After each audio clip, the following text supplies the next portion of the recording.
So, welcome to our final panel. Before our final panel, I did want to force all of you to give an ovation for Heather, who is, of course, running, and Margaret, who ran room number 2.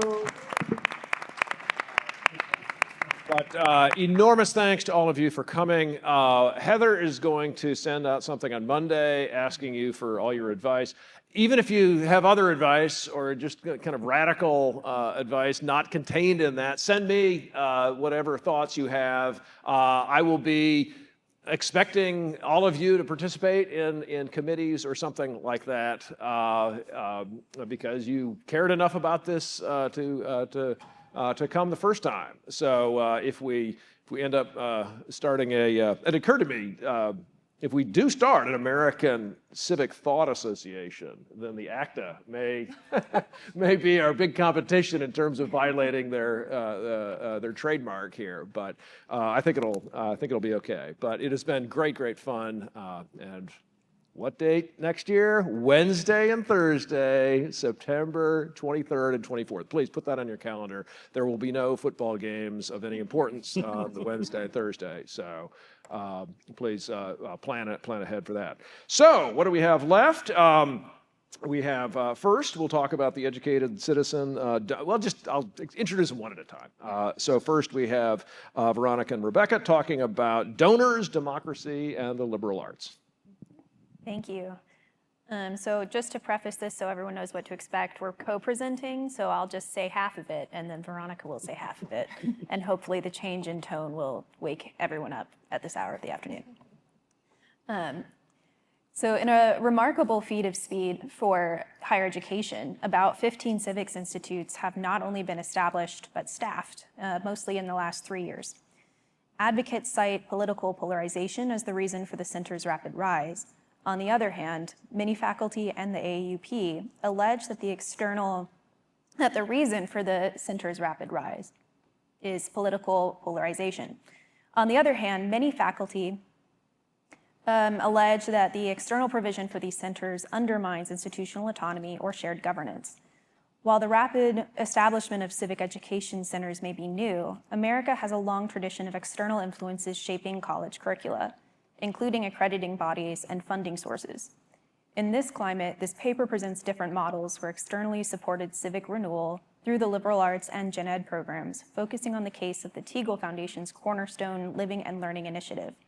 When grounded in the historical traditions of American higher education, external pressure proves consistent with academic purposes and not as an illegitimate imposition. The earliest American universities, Harvard, William and Mary, and Yale, carried over the European tradition of the classical liberal arts. Theological in focus, they taught students Greek, Hebrew, Latin, rhetoric, mathematics, and logic.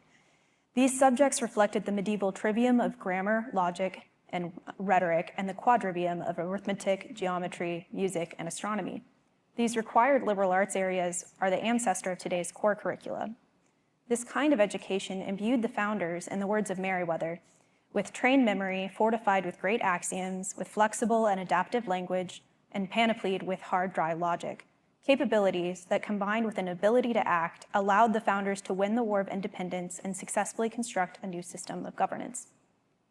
By the early republic, American education was moving away from a theological focus, but the founders made clear the importance of the liberal arts as a fundamental pedagogy for the republic.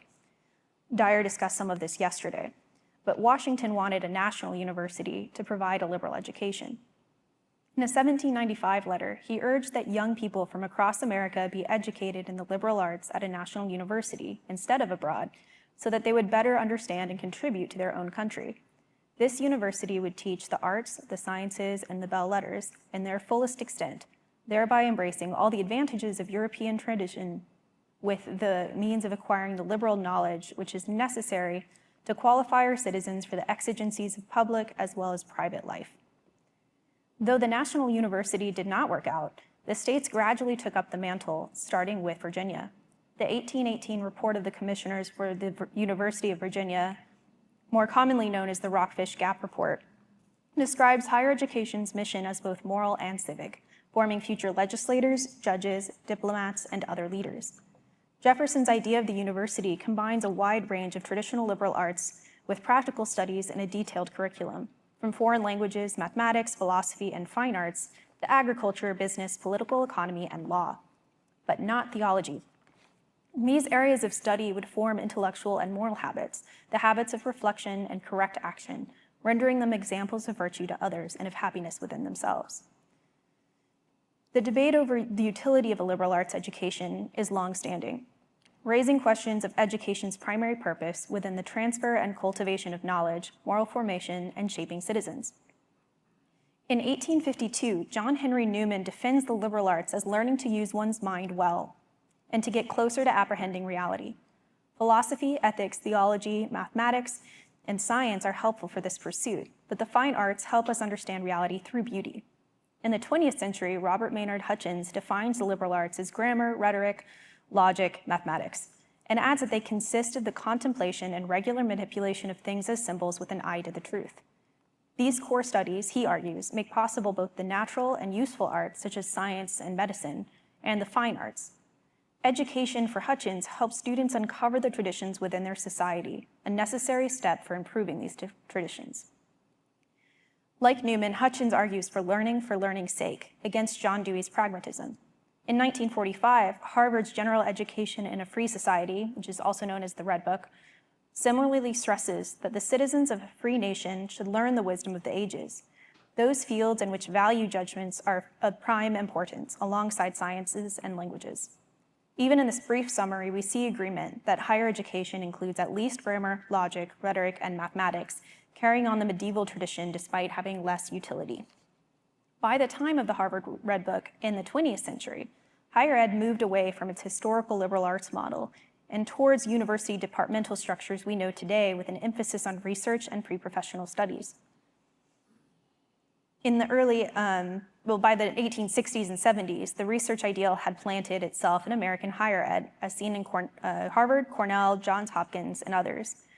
This embrace of the research identity had two major consequences: the end of prescriptive curricula and the rise of academic specialization. By the 1890s, only the smallest American colleges did not have an elective system and graduate school. Prior to this, most students passed through one door of set curriculum at an institution. Students could now choose which doors they felt would lead the way to their professional success. Offering more permissive curricula and an impetus to specialize, universities began to adopt general education programs as the liberal arts stepping stone to specialized advanced study. Another shift many decades later would cement this. Himmelfarb points to the mass access to university education after World War II, jump-started by the GI Bill, as one reason that colleges and universities prioritized workforce training and solving social problems as opposed to cultivating a particular kind of mind or particular kind of person. In the disappearance of the historical model for a liberal arts university, external forces played a role. Curricular decisions are then not made completely within the walls of the ivory tower. The state incentivized the move towards technical education starting in the 19th century. A pragmatic strain visible in the American higher ed system, even in the founding of UVA. The Morrill Land Grant Act of 1862 transferred land to states to establish colleges teaching agricultural and mechanical arts. Federal funds after World War II encouraged universities to pursue research that advanced the public interest during the Cold War. Major foundations likewise poured funds into research projects. In the last 50 years, the Carnegie Foundation's Carnegie classifications and college ranking systems, like the US News and World Report, have incentivized schools to invest in certain programs, hires, or admitted students. Curricular offerings shift based on following funds. Bach has traced this with the perceived future salaries for students and salaries given to professors in preferred disciplines like business or science rather than literature or philosophy. While early on, trustees attempted to change curricular offerings, they soon withdrew from academic matters and focused on the financial health of the institution, though this is probably changing. Since external forces contributed to American universities moving away from a liberal arts tradition, external pressures are now moving institutions back. Aside from civics institutes, philanthropic support, such as Teagle's Cornerstone Initiative, has incentivized liberal arts studies, particularly in the humanities, at colleges and universities. Donors have also funded many independent campus programs, such as the Lincoln Scholars Program at American or the Center for Great Books and Human Flourishing at Faulkner, that bring a strong liberal arts tradition to campus. Independent institutions unaffiliated with universities has also been built in the last few decades to fill the vacuum of liberal arts-based education. These projects share a desire for cultural and civic renewal through teaching students to engage with core texts, mainly of the Western tradition.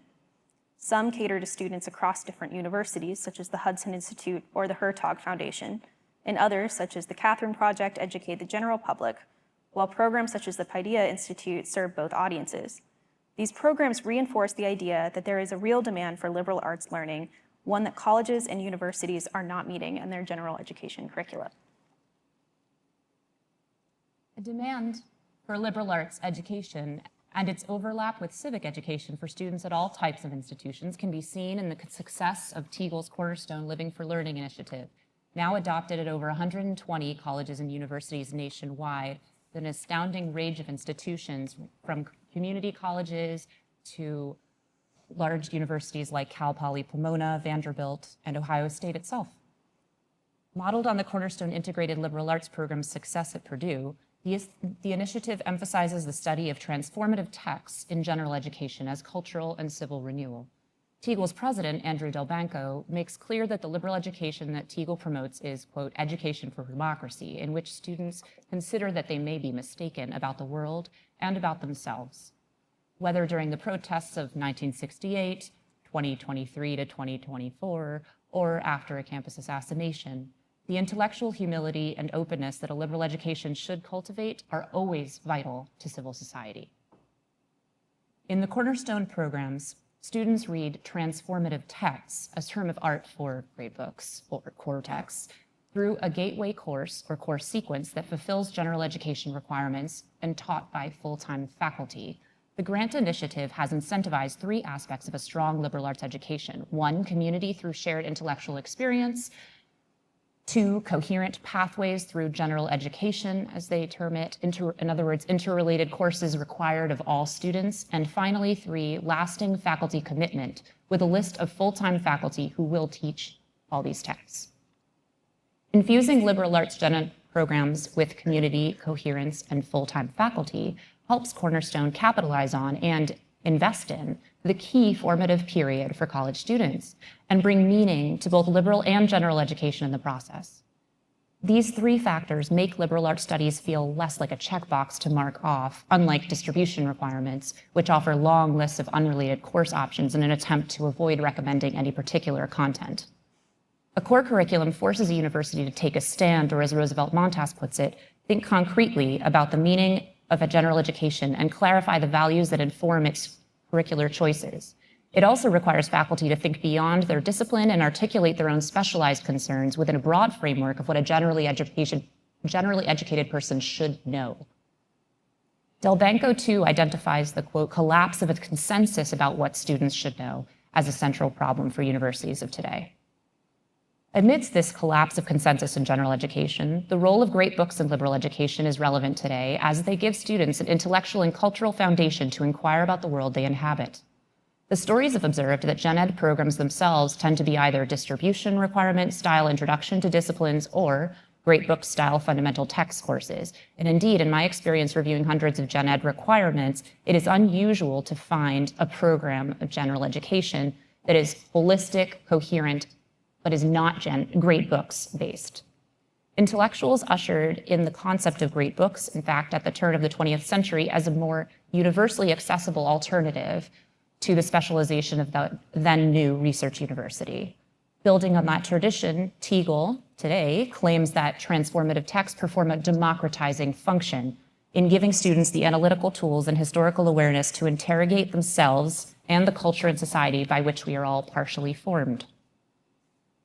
Reading together the wide range of lived experiences found in great books, students undergo a common intellectual experience that fosters a sense of community. Concerns about donor or legislative involvement can be tested against the actual content of programs. If the curriculum aligns with the longstanding traditions of liberal education, then it appears more valid than the charge of a narrow viewpoint suggests. Cornerstone's ideal curriculum appears to fit these criteria. Philanthropists, particularly in chartering new institutions, have included in academic requirements. For example, Ezra Cornell specifying that Cornell would teach agriculture and mechanics. It's also not uncommon for state legislatures to influence university curricula for institutions receiving state funding. About 10 states nationwide require all their public college students to take the equivalent of at least one course in US history and government with varying levels of rigor. Shout out to Texas here for having 4 courses required. Many states also mandate a general education curriculum to facilitate course transfer from associate's programs or between public schools, right? Even as external actors work to reintroduce it, liberal arts education cannot be dismissed as a relic of the past.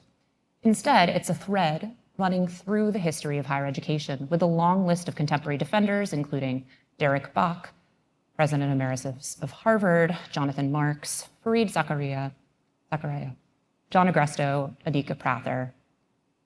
Specifically for Zena Hitz, a liberal arts education provides a place of reflection and renewal, giving people the creativity and resilience to serve their communities. David Corey describes liberal arts as a way to free oneself from the current cultural moment, to cultivate moral imagination and apply different modes of viewing the world. These abilities lend themselves to better understanding our times from multiple perspectives, and American history shows that liberal education, done rightly, forms a critically thinking and boldly acting citizenry. Missions of the civic centers, too, point to how a liberal education both is useful for civic thought and leadership and constitutes the foundational ideas of American society. The missions of centers at ASU and UF and this Chase Center all indicate how they'll offer study of what the Chase Center deems the, quote, historical ideas, traditions, and texts that have shaped the American constitutional order and society, particularly promoting free speech, civil discourse, and intellectual diversity. The Hamilton School also adds a focus on career success to their mission. A comprehensive defense of external pressure to restore a liberal arts curriculum in civic education is outside the scope of this paper. Nonetheless, we insist that these curricular changes are legitimate when they align with historically grounded conceptions of liberal education. We would like to research more details of content and outcomes for students and faculty of these cornerstone programs as this initiative really takes off, though preliminary research indicates strong program results. At Purdue, for instance, the program reversed the decline in credit hours in the College of Liberal Arts and enrolled over 5,000 students as of last fall, mostly majoring in STEM and business. And now 50% of new liberal arts faculty at Purdue hires must teach in that program. Ideally, as with all external influences, the Teagle Foundation wouldn't indefinitely support all schools that want to return to their liberal arts roots. Instead, the success of these programs would galvanize alumni and leaders at participating colleges, which would in turn inspire other schools to invest themselves in the liberal arts. In their guidance to scholars of civic thought, Ben and Jenna Story recommend that they pay particular attention to authors whose works, though often categorized as literature, science, or philosophy, according to the now customary distinctions of academic life, in fact transcend these distinctions, striving to give a synoptic account of the whole of human life. Keeping the spirit of the liberal arts tradition, externally driven academic programs and independent institutes encourage faculty and students to look beyond artificial limitations of the disciplines and departments to pursue the truth and wisdom sorely needed in today's civic landscape. And if universities on their own cannot do this, then, as the AAUP's own academic freedom statement says, it is certain that the task will be performed by others. Thank you.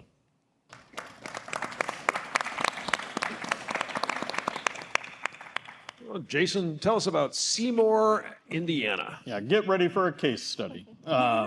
So one of the benefits of being on the last panel is that you can pivot. Now, I'm not going to disregard my paper in favor of talking to you about my work with the We the People program, but I will give a shout out to We the People. And if you don't know what that is, we can talk after. I have, however, thrown out my original remarks, so we're going to put to the test whether or not I can actually read my own handwriting.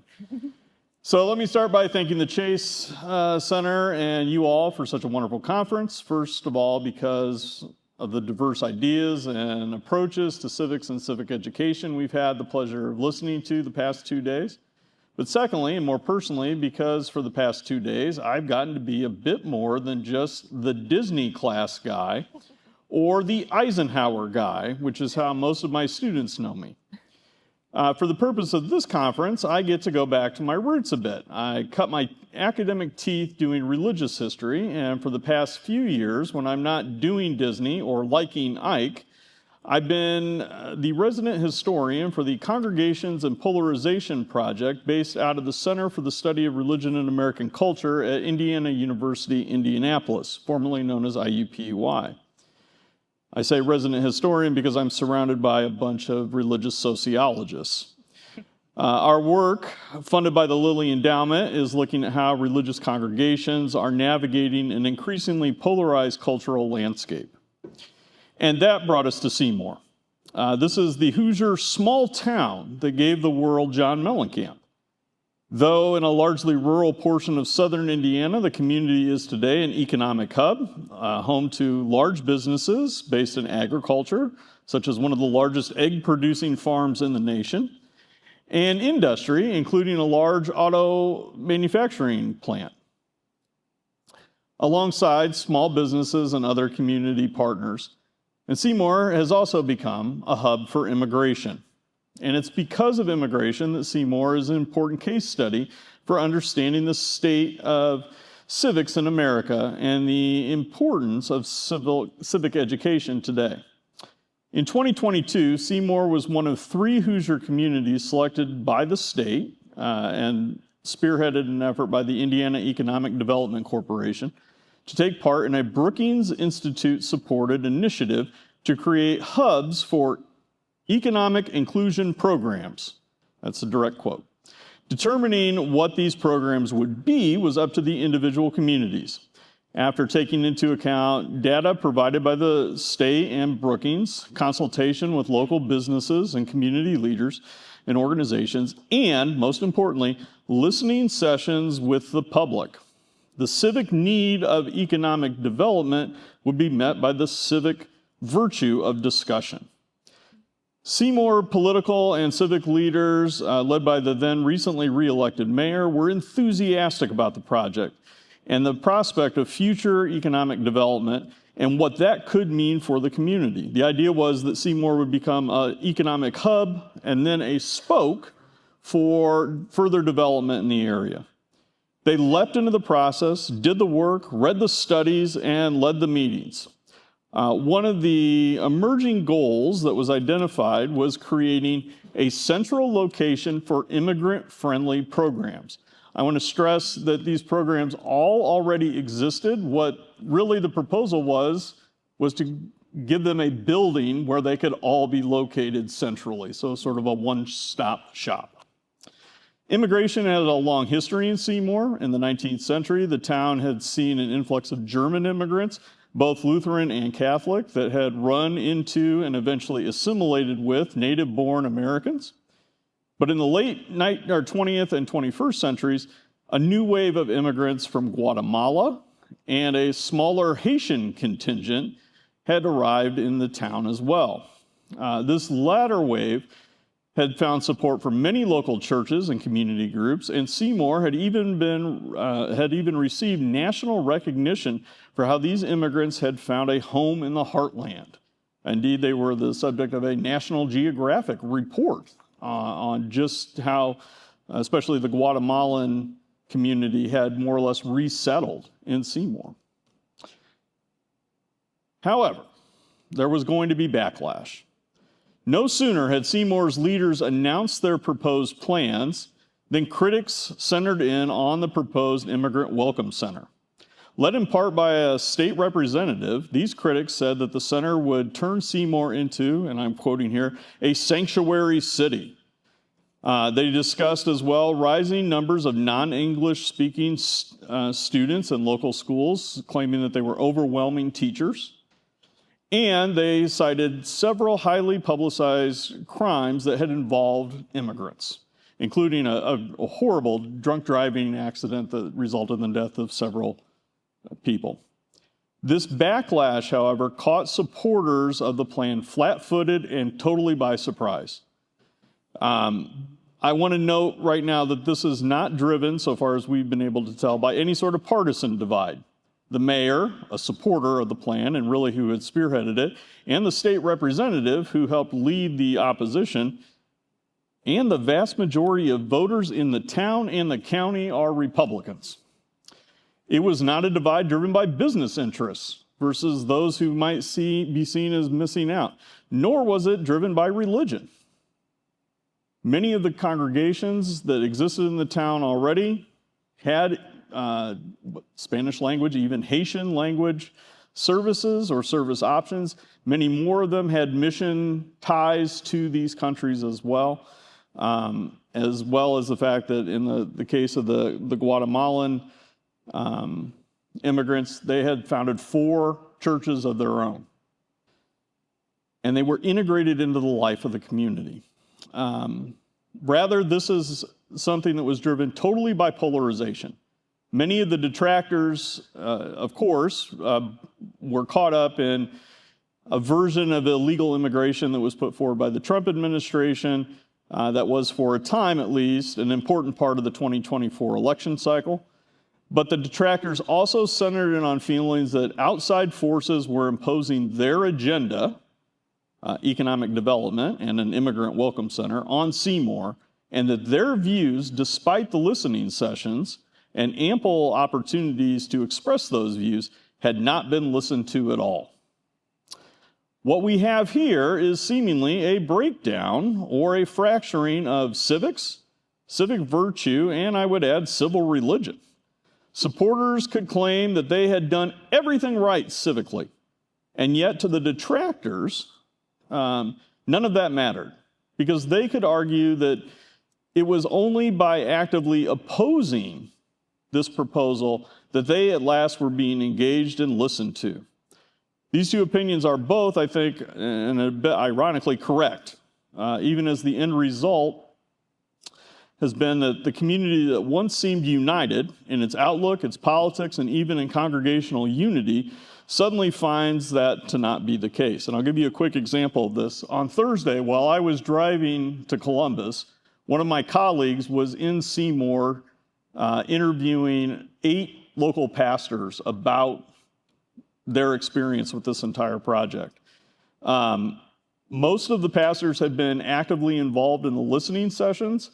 Most of the pastors had talked to their congregants about the proposal in some way, shape, or form, not from the pulpit, but one-on-one or in small groups. And they were, to a pastor, shocked when they found out that members of their congregations were in stark opposition to this because they had never once expressed any sort of opposition to them personally. If there's a takeaway from all this, and this is how I'm bringing it back to what we've been doing the past few days, it's while admitting that our work in Seymour has really just begun, it might be this, that civic education is increasingly important, that civic engagement is positive, but that even when those things are in place, both the education and the engagement, it does not mean that the parties involved will act civilly toward each other, nor that civic institutions are always prepared to deal with the disagreement that actual civic engagement might create. Understanding those things, I think, expands our definition, perhaps, of what civic discourse entails.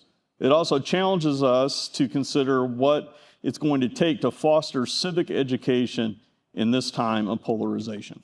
Thank you. Nicole, tell us about Frances Willard.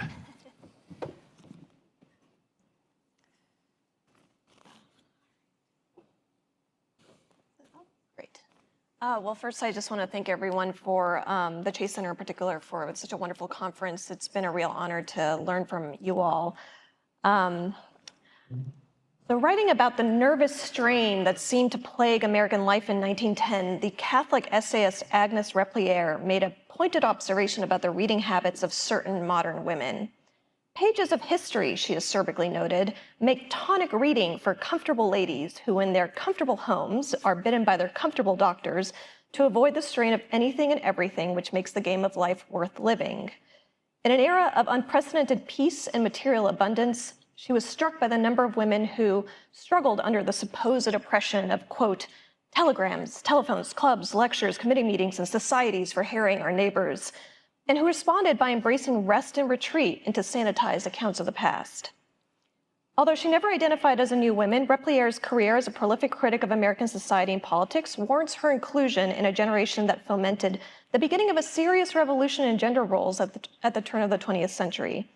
Although many Americans embraced the novel educational and professional opportunities that opened up to women in the decades after the Civil War, others rejected them, and others like Replier tempered their celebration with a certain note of ambivalence. As the cultural historian T.J. Jackson Lears has argued, the emergence of the corporatized knowledge economy at the end of the 19th century and its accompanying social and political changes left many middle and upper-class Americans struggling with what they perceived as a problem of existential weightlessness. While much scholarship has considered how men responded to this sense of cultural dislocation through studies of vitalist movements such as the strenuous life ethic, Anglo-Saxon racial supremacy, or the rise of masculinized Christianity, they have paid less attention to defining and interrogating women's responses. This paper considers temperance activist Frances Willard's 1886 book, How to Win, a Book for Girls, female contributors to the arts and crafts publication The Craftsman, and Replier's essays to outline 3 answers to the modern crisis of meaning that educated middle-class women developed at the turn of the 20th century. Despite key differences in their responses, they all shared a strikingly muscular posture, a call for action in an increasingly ephemeral and indecisive world. Willard encouraged women to embrace participation in public life as a Christian duty. The Craftsman's articles articulated an anti-industrial vision of nature and the home as spaces for women's creative genius. And Replier defended the role of martial virtues in American culture. Holding in tension a critique of modernity's excesses with recognition of its role in breaking down artificial barriers, these women wrestled with questions about civic identity and purpose in a spiritually unsettled age that are still germane to the emerging discipline of civic thought today. Willard published How to Win in the middle of her 2-decade-long tenure as president of the Women's Christian Temperance Union. Well-educated and indefatigable, Willard pushed the WTCU to adopt a do-everything platform that not only encompassed prohibition, but a wide range of reform causes, including workers' rights, social purity, and women's suffrage. As her biographer Christopher H. Evans notes, Willard's activism, quote, does not fit neatly into 21st century understandings of terms such as progressive, feminist, or conservative. More than anything, Willard's devout Methodism shaped her ambitious political agenda and expansive views on the roles women could assume in American society. Willard wrote How to Win out of both admiration for contemporary self-improvement manuals for modern boys and frustration that similar books did not exist for girls. She believed that women had a divine calling to cultivate their God-given talents and to use them capaciously. Keep to your specialty, to the doing of the thing you accomplish with most satisfaction to yourself and most benefit to those around you, she advises in How to Win, whether it be raising turnips or tunes, painting screens or battle pieces, studying political economy or domestic receipts. She grounded her claim in both American political thought and theology, arguing that women should be encouraged to develop their gifts as part of their natural and inalienable rights as individuals, which, quote, are deductions of the Christian philosophy, which regards you and me, first and chiefly, as human beings, and makes the greatest possible account of personal identity. Willard challenged women to pursue opportunities outside of the home while reinforcing claims regarding women's moral superiority that had been used to justify their circumscription to the domestic sphere. The mission of the modern woman, she emphasized in capital letters, is to make the whole world homelike. Unlike some of her more ambivalent contemporaries, Willard cheered on the advance of an age defined by, in her view, the transition from physical force ruling to spiritual force recognized. Such an era rewarded those who achieved an education, traveled abroad, or were actively religious, all traits and experiences she believed were more common to women than men. But Willard neither denigrated women who found fulfillment in family nor championed men's decline. Although she never married, she celebrated the companionate ideal of marriage, calling it the supreme result of Christianity up to this hour. Summoning the image of her late beloved brother, who had treated her as his, quote, brave, adventurous comrade, she argued that men and women needed to work side by side to fulfill God's plan for Christian civilization. In How to Win, Willard applied an explicitly religious framework to her argument for the advancement of women's rights and opportunities. She also filled her book with references drawn from her classical education and deep knowledge of literature and American history. For example, she calls women to, quote, play Beatrice to man's Dante in the inferno of his passions, and cites George Eliot, Abraham Lincoln, Elizabeth Barrett Browning, and John Stuart Mill as models for young girls to emulate. By focusing on how Willard moralized womanhood, scholars have also overlooked the extent to which she was really articulating a Christianized, strenuous life ethic for women. Willard asked her female audience to push themselves spiritually and physically, encouraging them to abandon constricting fashions and to embrace exercise. But the work she called young women to perform always had to be in service of others. She was immensely critical of the self-culture that she believed was engulfing society in the late 19th century, in which she feared would drive women to use their gifts for selfish pursuits rather than godly ones. While several of the female contributors to the Craftsman were more explicitly feminist than Willard, they were far less enthusiastic regarding the changes that industrialization was imposing on American society.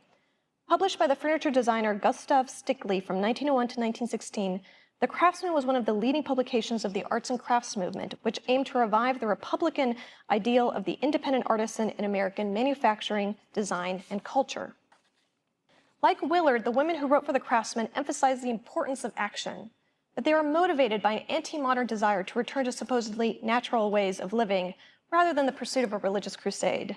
For example, in an article published in 1907, the journalist Helen Fitzgerald Sanders celebrated the redemption of what she called the ugliest town on earth, the construction of craftsman homes in Butte, Montana.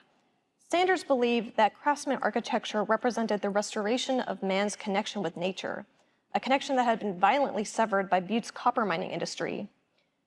The warm shades of russet brown and soft green on the shingles of the houses are a restful and harmonious contrast to the wide vistas of dull earth color, Sanders explained, comparing Butte to the landscape of Dante's Purgatory.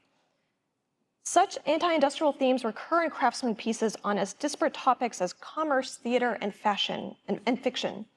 Another article by Muriel McDonald traced how urban housewives revived farmers markets in cities across the United States in the 1910s.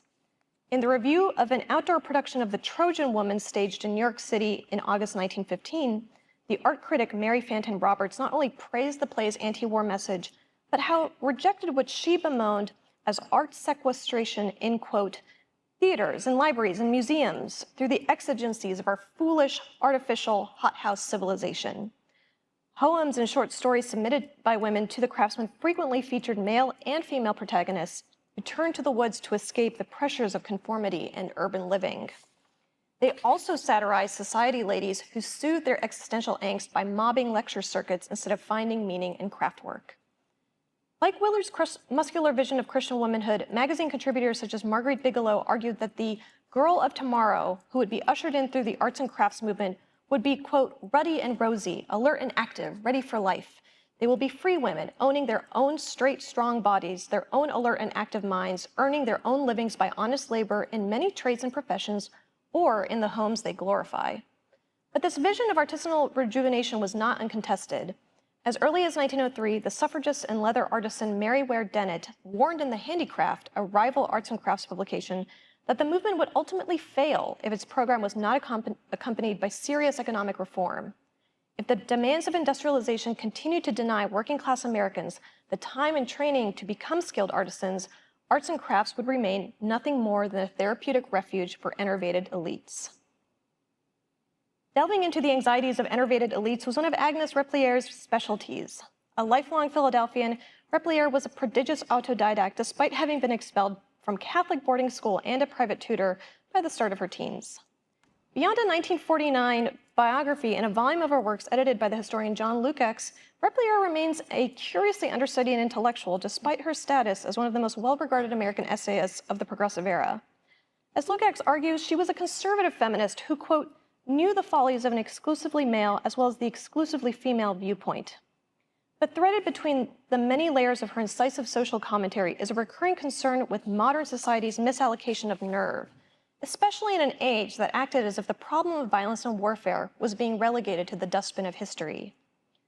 The Praises of War, one of the first essays Replier published in The Atlantic in 1891, is an illustrative example.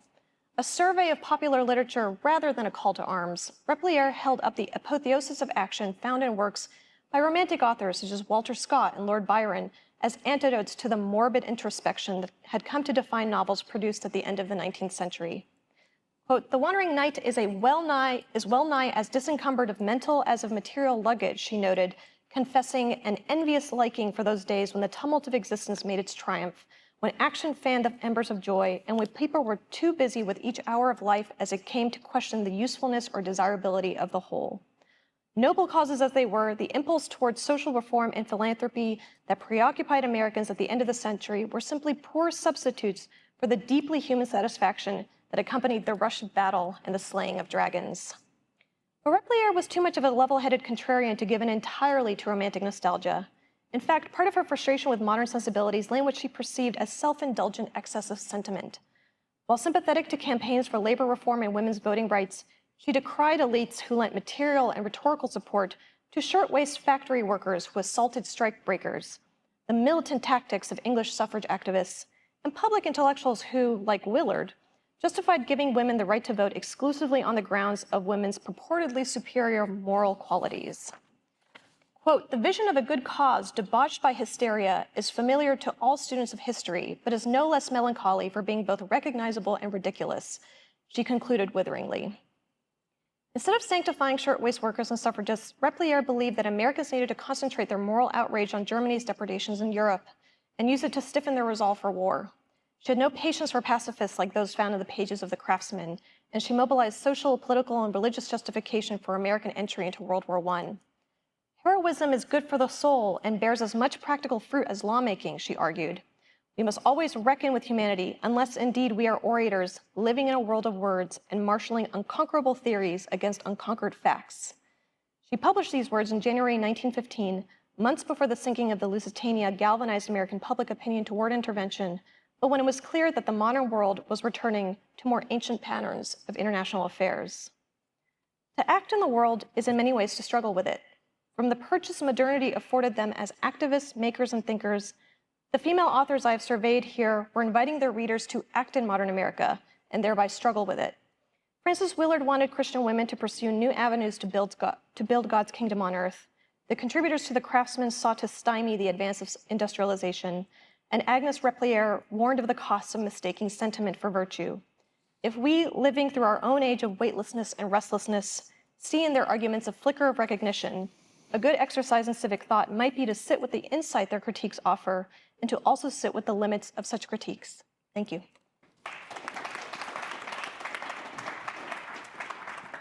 Sean, tell us about the Amish. Well, before I begin, I just want to thank the Chase Center for inviting me today to speak with you all today, as well as for fitting me on this panel. Thank you, Dr. Green.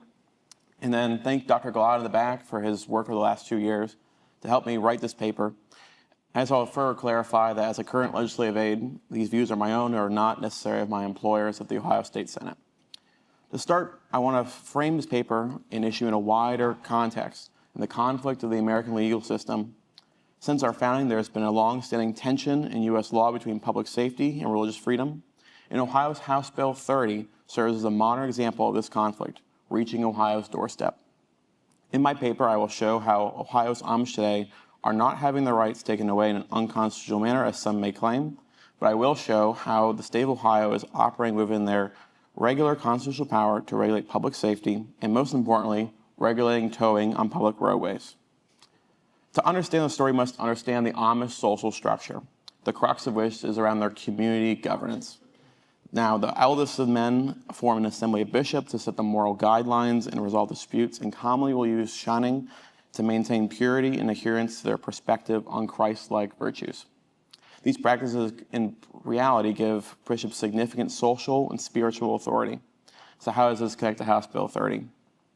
The bishops' interpretations of House Bill 30 and its constitutionality directly influence compliance or resistance to state law. In Ashland's case, the bishop's authority was central to the community's stance on flashing lights and their noncompliance. So what was House Bill 30? What happened in Ashland, Ohio? House Bill 30 was introduced in the 134th General Assembly and mandated that animal-drawn vehicles have to have yellow flashing lights along with other reflective devices. This represented an escalation from previous requirements for animal-drawn vehicles. While many Amish in Ohio comply with the law, others resisted, asserting that this mandate was unconstitutional. In Ashland, over 120 were cited and sent to municipal court. Only 4 pleaded not guilty, however. So why did they claim it was unconstitutional? Well, let's start with the sincere belief of the Amish. All the defendants who pleaded not guilty wrote to the court about their religious beliefs, and many of them cited Ohio's Constitution, specifically Article 1, which affirms the right to worship according to one's conscience. The Legislative Service Commission, through the process of drafting this piece of legislation, identified a clear possibility for a challenge to this law on these grounds. But the General Assembly of Ohio still passed this bill because of public concerns about the safety on the road for the Amish, in particular Amish passengers, commonly children who can't consent. The reality is that most accidents of buggies are not on curvy roads in the dark like many of us think, but as Ashland County Municipal Court Judge John Good told me, the issue is there's straight roads in the daylight with a massive disparity in speed with a low reaction time. The fact of the matter is a buggy going at 6 miles an hour doesn't have enough reaction time to get out of the way, and we going at 60 don't have enough reaction time to slow down. But an orange flashing light was found through studies to imitate a light on an emergency vehicle, which causes motor vehicle drivers like you and I to slow down from a psychological effect. But why do the Amish object to orange? Why do they object to yellow flashing lights? So despite their youth wanting buggy lights in their vehicles, the old order Amish cling to a tradition that teaches orange and yellow as evil colors offensive to God. Judge Good explained to me that according to them, Jewish judges who sentenced Christ to death wore orange robes. They can see orange and yellow like evil sisters, and it'd be mocking to Jesus if you wore colors orange and yellow. That's Judge Good's words. This is the Amish objection to the law. Although not prescribed in Scripture, the association of Jews wearing yellow and sometimes orange clothing or badges dates back to at least its institutionalization under medieval Christian Europe in the early 14th and 15th century. When the Amish emerged in the late 17th century out of the Anabaptist movement in regions where Jews had long been subjugated to such regulations, it's unsurprising that old order Amish bishops have resistance to similar requirements on their buggies in the modern United States. To prove the law is constitutional against these claims by the Amish, the state has to establish if the state followed legal precedent that would negate their protections under law, which brings me to my case for the law's constitutionality. Let's start with the Sherwood test. In Sherwood versus Veneer in 1963, the Supreme Court held that the denial of unemployment benefits to the Seventh-day Adventist fired for working on a Saturday violated her First Amendment rights. This created the strict scrutiny doctrine, which required any state infringement on religious practice to be justified by a compelling state interest and to employ the least restrictive means of achieving that interest. The state from the beginning in Ohio needed to show a clear, compelling interest in passing House Bill 30. To the state's defense, the Ohio State Highway Patrol provided the details for a compelling government interest, a crash reduction rate of 22% that they saw the year after the law was passed. In this testimony, the state clearly showed compelling state interest for House Bill 30 and had more evidence for the courtroom. But was this House Bill 30 the least restrictive means that Ohio could demand to ensure sustainable reduction in buggy crashes? Representative Scott Wiggum of the Ohio General Assembly and one of the co-sponsors, co-authors of House Bill 30 testified in court and was later referenced in Judge Good's opinion. Representative Wiggum described over 2 years' worth of meetings with various Amish groups and public safety officials and addressed the real problem of car and buggy crashes, while how they had little impact on the ability of Amish religious practices. This included rejecting regulations because they were too restrictive. The legislature was considering for restrictions such as requiring license plates to be mandated on buggies, but Representative Wiggum refused to put that in the bill. They wanted to limit to just car and buggy crash prevention. And I would argue that Representative Wiggum's testimony proves the intent of the state. The Ohio legislature tried to make these regulations as narrowly tailored to the problem as possible. Each detail within the law had a reason behind it, applying to the original intent of lowering animal-drawn vehicle crashes. Which brings me to the second test, the test of neutrality. In Employment Division versus Smith in 1990, 2 Native Americans were denied unemployment benefits after being fired for smoking peyote, a drug illegal in the United States but used in some religious ceremonies. The plaintiffs argued that the peyote was a part of their religious practice and the state drug laws should not affect their benefits. Antonin Scalia, the former Supreme Court Justice, wrote the majority opinion and argue that the SCOTUS has never held an individual's religious beliefs excuses them from compliance from an otherwise valid law prohibiting conduct that the state is free to regulate. Furthermore, I argue that the Ohio law is not targeted at these groups specifically. It lacks specific mention of Amish, Mennonite, or any other religious term.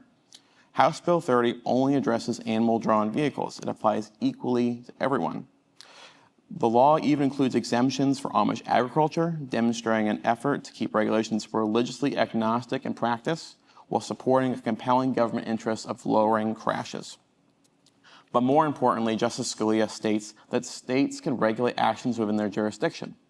Religious exemptions do not excuse noncompliance with government regulations, and I would argue that Scalia would uphold this law if there were clear regulations around electric lights for non-animal-drawn towing vehicles, including regulations around specific colors or viewing distance requirements.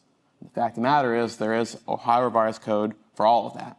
The Ohio Revised Code reports every trailer, semi-trailer, or vehicle that's being drawn at the end of a train of vehicles shall be equipped with at least one taillight mounted to the rear, which, when lit, shall emit a red light visible of 500 feet to the rear. As shown, regulations for tail lights exist for all vehicles in Ohio, animal-drawn or otherwise. The regulation for animal-drawn vehicles is constitutional for Ohio as it falls within the precedent set by Justice Scalia, where the government can implement normal regulations essential for public safety and under their normal purview. So under these tests, it's clear that the federal Constitution does not override Ohio's new law. But even examining Ohio State's Constitution and Ohio's appeal system, we see similar results in different areas of Amish life. In the state of Ohio versus Swarthmore Trooper from 1994, 2 Amish men were hunting on their father's farmland in Hardin County when a wildlife officer fined them for not wearing blaze orange. The Amish felt this rule forced them to wear orange against their sincerely held belief, so they sued in the 3rd District Court of Appeals.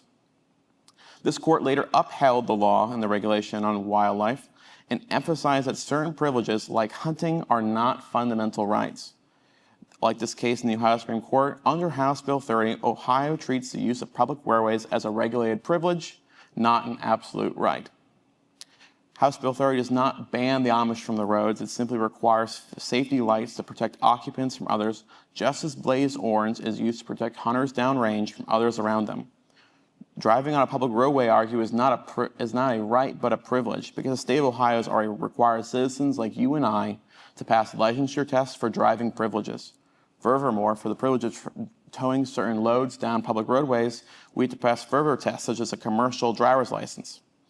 The state enforcing flashing colored lights on other towed vehicles, and I argue simply that with House Bill 30, the legislature closed the break in the code that unfortunately caused many Amish to lose their lives. Ultimately, in my study, I found the regulation of animal-drawn vehicles and public roadways in Ohio is constitutional. The belief of the Amish does not justify the suspension of public safety and overturning an animal-drawn vehicle law. The basis for their noncompliance is a tradition in their religion that has not withstood federal court review or state court review in analogous issues such as hunting. The state of Ohio has in the past and will in the future regulate vehicles towed by the Amish and non-Amish alike, regardless of whether the towing vehicle is an animal or powered by a combustion engine. After applying the test of strict scrutiny from 1963 and the neutrality test from 1990, this law passed both. These regulations have been proven to work as shown by the Ohio State Highway Patrol, and Ohio's regulation for colored electric lights on towed vehicles was commonplace well before the passage of House Bill 30. And all of this combines to lead the conclusion that the Amish individual is not protected from Ohio's House Bill 30 in current Ohio law under the Ohio Constitution or the current federal precedent from our courts. The Amish appear to be resisting from a sincere place, but one out of enforced tradition by their own bishops. The state has the proof to show a compelling state interest in how regulating electric lighting on vehicles is within their normal purview. Thank you.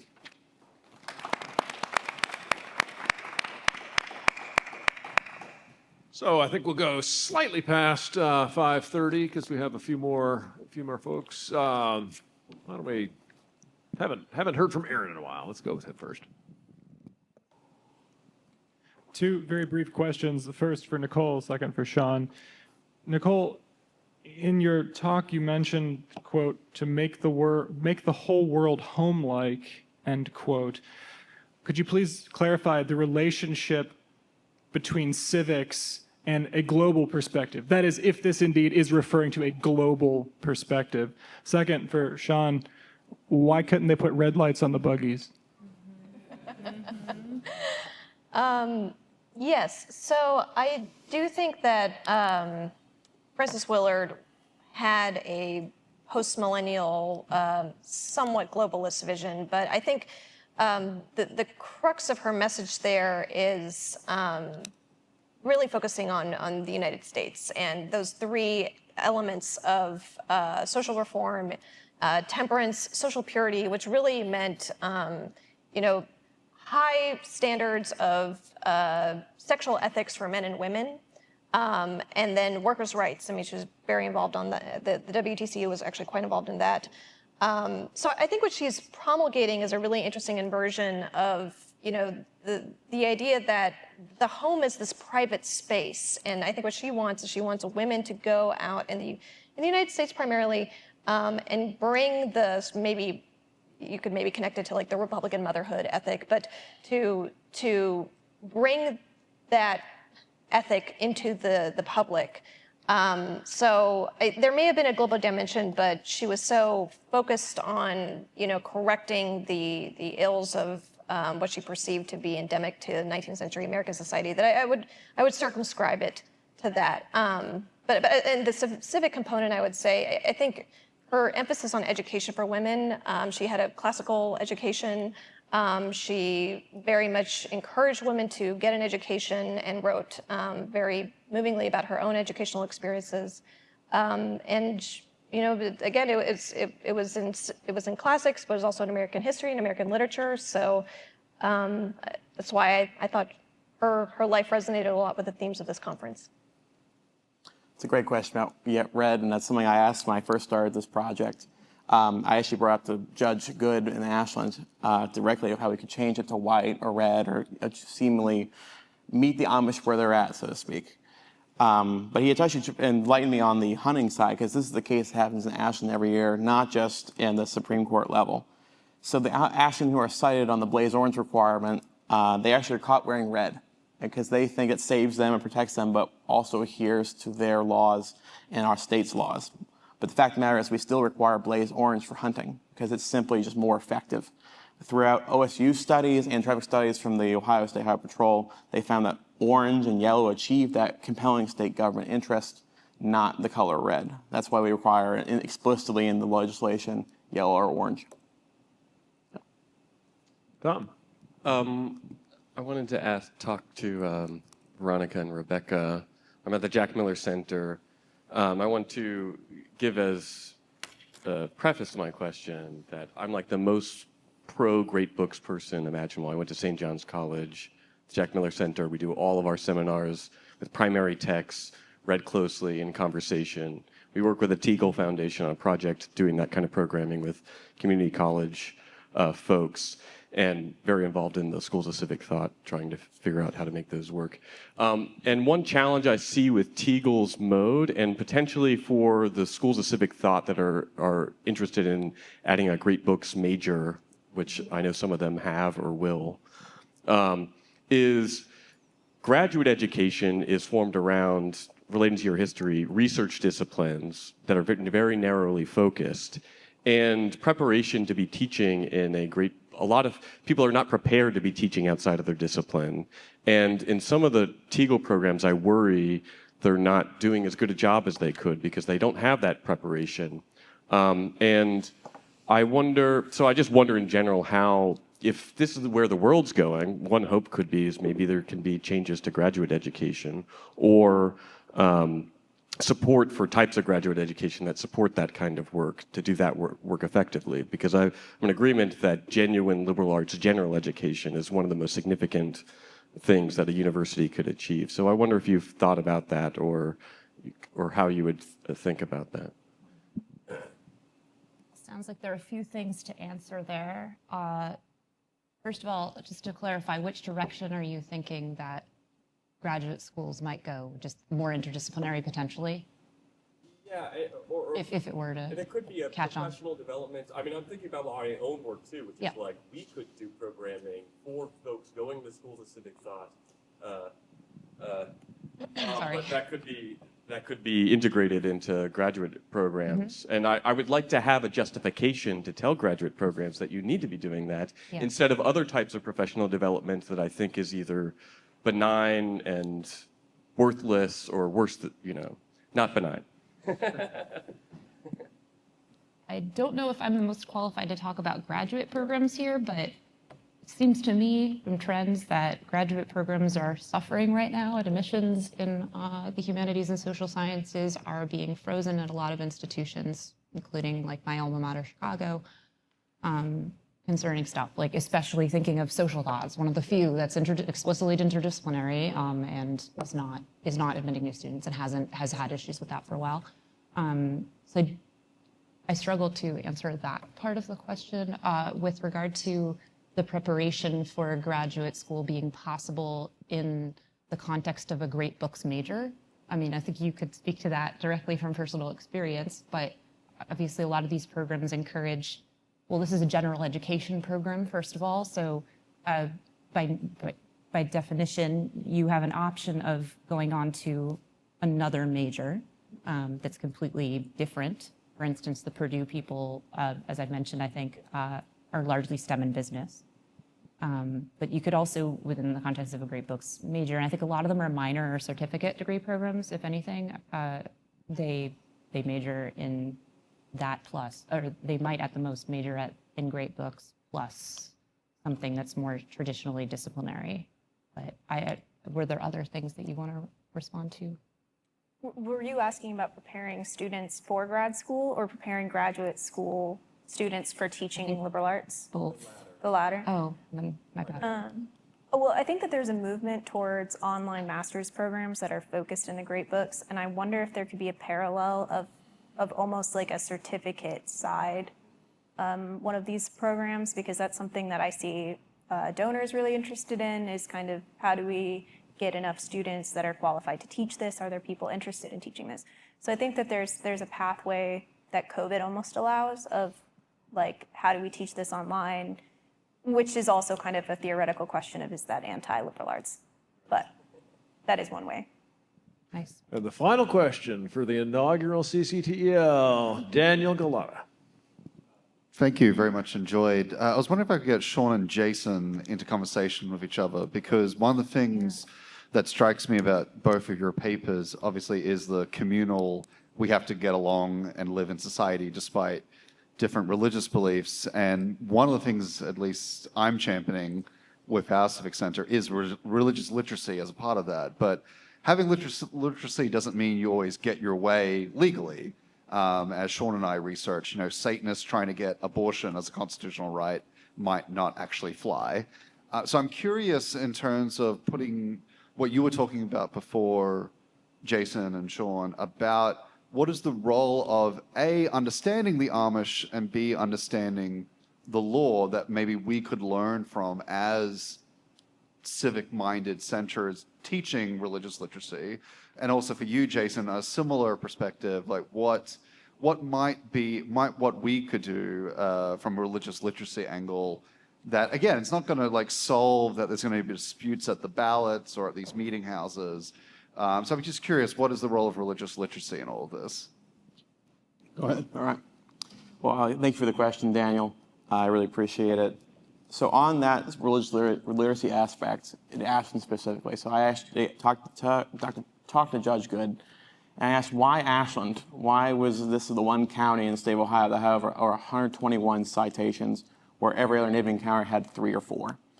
And I think when you boil down that specific case, it was the law enforcement in Ashland specifically who thought they were on a crusade to save the Amish themselves, from themselves.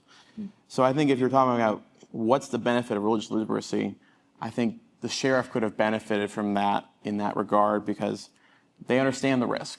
The law was never meant to do mass executions of it at the will of a sheriff. It was meant to save Amish children from their parents who may not be able to consent to that. So I think maybe a broader understanding of they're trying their best to save themselves would have helped the sheriff in Ashland specifically. It definitely would have saved Judge Good a lot of paperwork in the process.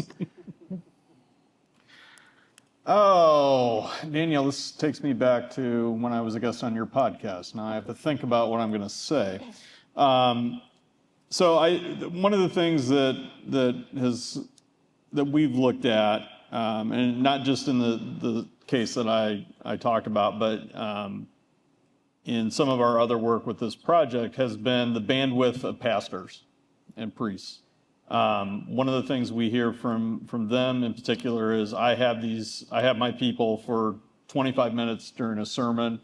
They have Fox News or MSNBC for 30 plus hours a week. So combating and getting into and making headway against what they are hearing from outside sources is beyond many of what the pastors and the priests that we've worked with have said, that they just don't know how to combat that. They don't know how to go about doing that. So I think it's not necessarily going to be on the theological side. It's really going to be in places like this, teaching or promoting a civic understanding for the parishioners and the lay people, that if you know, for example, in the case of Seymour, that your pastor is going to this public forum and you have decided that you are against this immigrant welcome center, maybe voicing that opinion to the pastor on Sunday or whenever is a better idea than not telling the pastor and then both of you showing up at this meeting and the pastor being surprised because you've never said anything.